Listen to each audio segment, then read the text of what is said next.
Hey guys, Wyatt Claypool here.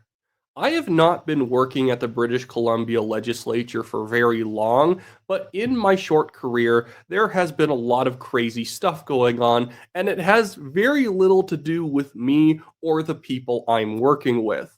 So, a few weeks ago, I'm going to try and keep this story a little bit more in a nutshell form because there's going to be updates later. But a few weeks ago, I started working for then independent MLA Tara Armstrong. She is now one of two MLAs alongside Dallas Brody who have formed the OneBC party that is meant to actually have a conservative voice inside the legislature. The BC Conservative Party has a lot of good conservatives in it, but that party is being ruled by a small coterie of very woke former BC Liberal MLAs who don't want anyone saying anything conservative at all, even if it was things that the Conservatives in fact ran on in the 2024 BC provincial election. To give you an example of just how weird the party has gotten under John Rustad since the election happened, in the election, they ran on scrapping DRIPA, the Declaration of the Rights of Indigenous People, that basically allows for band councils to hold up any resource project they want based on an extremely expansive definition of what land title is and what their rights and the regulations they can implement on that land are. And then also there is SOGI, the sexual orientation and gender identity, 1, 2, 3 basically curriculum. It's not really curriculum. I guess it's more a program attached to the curriculum. Since the election, the Conservatives are now in favor of DRIPA and UNDRIP. At times, they will say they're against DRIPA, but in the same breath, like John Rustad has done, he will then say, actually, though, we want to follow the principles of UNDRIP, which is actually the even more insane version of DRIPA that was what the NDP basically implemented to try and fall in line with UNDRIP. And then on SOGI, while again they will complain about SOGI in the legislature, they have put forward a bill that I actually read a couple of weeks ago, or maybe it was just last week. But the Conservatives just want to modify SOGI 123 now. SOGI is fully bad. It needs to be repealed, and that is in part why OneBC exists. Have a party that's actually saying, scrap it all, replace it with nothing. We don't need this in schools at all. But the Conservatives just want to take age inappropriate materials out of libraries and not even mandate it happen, form some sort of body or committee that will observe or like oversee the materials that are being put into schools and deem if things are age appropriate or not. By the way, none of it's age appropriate at all. Just because you're not putting pornography into libraries doesn't mean the book's contents are appropriate. But that's basically what the Conservatives care about. Just take the pornography out of the libraries that elementary school students and middle school students can see, and then SOGI's fine. That was just a particularly bad symptom of SOGI. The entire thing is bad and needs to be cut out. But now, because Eleanor Sturko is the person who oversees all social policy in the party and will scold people if they say anything socially conservative, the party has now retreated and is saying that there's just inappropriate books in schools that we need to get rid of, in which the NDP agree with them. This is something where basically both parties are going to bipartisanly agree that maybe we shouldn't have the book genderqueer in libraries. They'll get rid of it, and everyone will pretend that there's nothing wrong anymore. Gender theory cannot be taught in the classroom, and that's why SOGI needs to go in its entirety. It's not okay to teach that stuff in classrooms as long as you also don't put the porn in the school library. No, no, no. All of it's the problem. And that's partially why OneBC exists. And another thing that's happened in the BC Conservatives is that the leadership of the party, the small coterie of woke MLAs who run the party and the executive, have turned it into effectively a semi dictatorship. The annual general meeting of the party that took place on March 1st of this year was a clown show. They started taking away credentials, delegate credentials from people who tried to apply. They just revoked people's memberships. They told people they weren't allowed to come. And then on the day of the AGM, after telling a bunch of grassroots people who worked hard for the party and has been loyalists for the party from well before John Rustad ever showed up, they told them not to show up. But on the day of the AGM, they had 100+ South Asian guys show up who clearly were not big party supporters. They were not there to interact with anyone. They showed up late in the morning and they left pretty much after the voting for the board election and the Constitution, didn't interact with anyone but each other. They showed up, voted for who John wanted them to vote for, and then left. That's something that has happened, and that's another reason why OneBC exists. And the people on the OneBC team, including the MLAs and independent MLA Jordan Keeley, have been pushing to expose what happened at the AGM, because grassroots membership, the grassroots of the BC Conservatives, should be made aware of the fact that they were cheated and their party leader doesn't care about their opinions. And if they don't want to do exactly what he wants to do, he'll kick a bunch of them out, bus in a bunch of fake delegates, and pass whatever board he wants and make whatever changes to his constitution that he wants. This has culminated in Mr. Rustad accusing us of blackmail. Yes, we are blackmailing them by asking them to stop rigging internal party elections.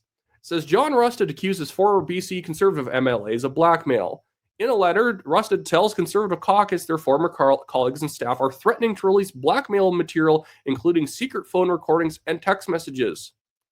To say this is a lie would put it mildly.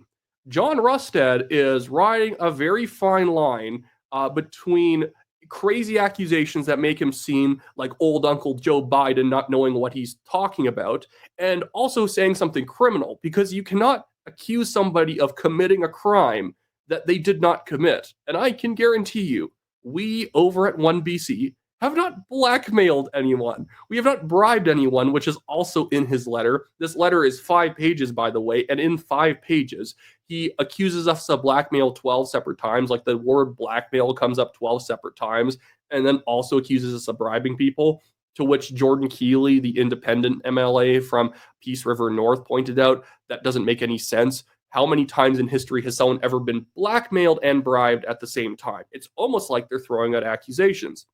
And the day after this letter leaked, which the letter was only circulated through caucus originally because they knew a report was coming out by Drea Humphrey at Rebel News that was going to expose the AGM fraud, including people's admissions that it went on, MLAs agreeing that it happened, people who were organizing the AGM saying, yeah, we waived the fees for the brown guys, or they waived the fees for the brown guys, the other organizers.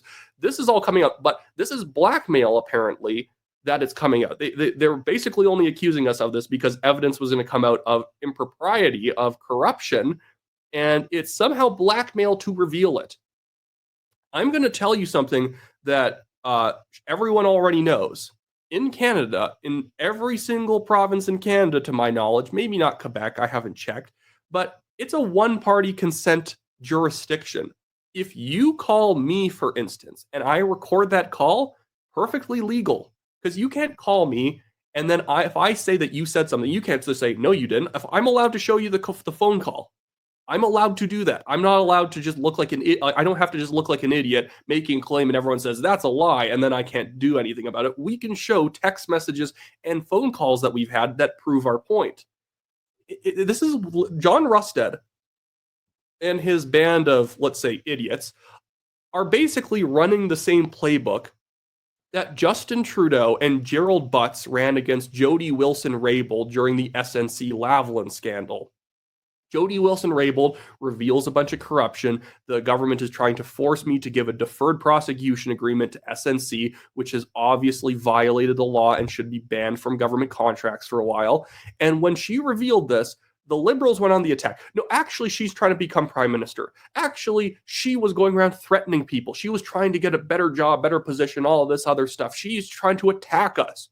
And this is what John is doing to the actual Conservatives who he ended up kicking out of his party, kicked out Dallas Brody, and then the other two left because of all the corruption. He is now accusing them of crimes because they revealed that he was doing something deeply unethical that he has been lying about.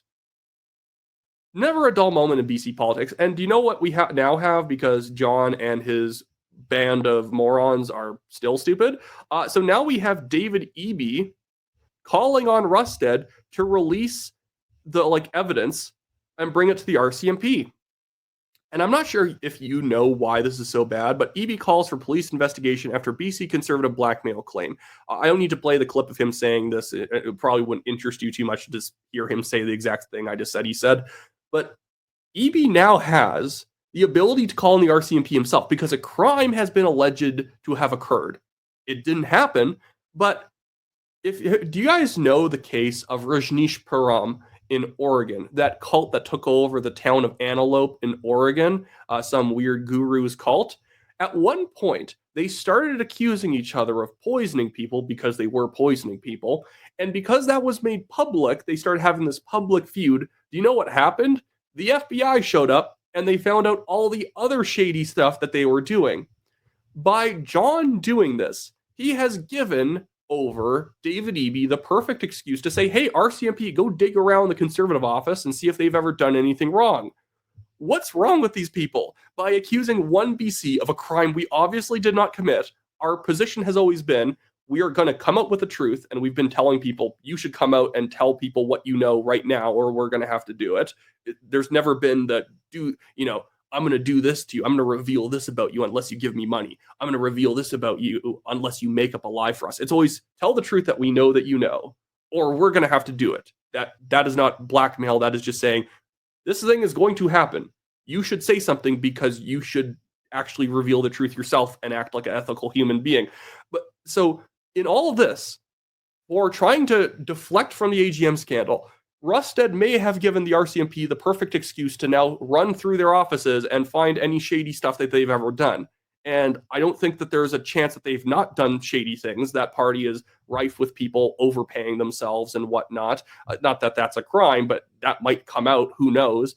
The BC Conservative provincial campaign had more overspending than Kamala Harris's presidential campaign. Like 2/3 of the money was just burned, in my opinion. That they just did not spend money properly. That there was way too many staffs with way too many with way too many salaries being given out, and the salaries were bloated. It was nuts. At one point, a vendor, I believe, was being paid over like $250,000 to do social media work, which basically did no substantial or effective social media work, in my opinion. It was nuts what was going on. Why donate to a party who's just going to burn your donations? I hear they're $5 million in debt right now, which is hilarious because they're going to be the fiscal conservatives to take over the province and they can't even balance their own party checkbooks. Whatever. Okay. More updates are going to come out on this. I'm going to link below the report by Drea Humphrey about the AGM in the description and the comment section. I'll pin it there. It's fascinating. Go look at it. There is a lot there, and we haven't even released everything. And no, we're not blackmailing people that, we're going to release this unless you do this. No, we're saying come out with the truth because we're going to have to come out with what we know because that is the ethical thing to do. Anyways, hopefully all of this at least entertains you guys. It's been stressful because constantly having new things you have to address every single day is stressful, even though we got nothing to hide.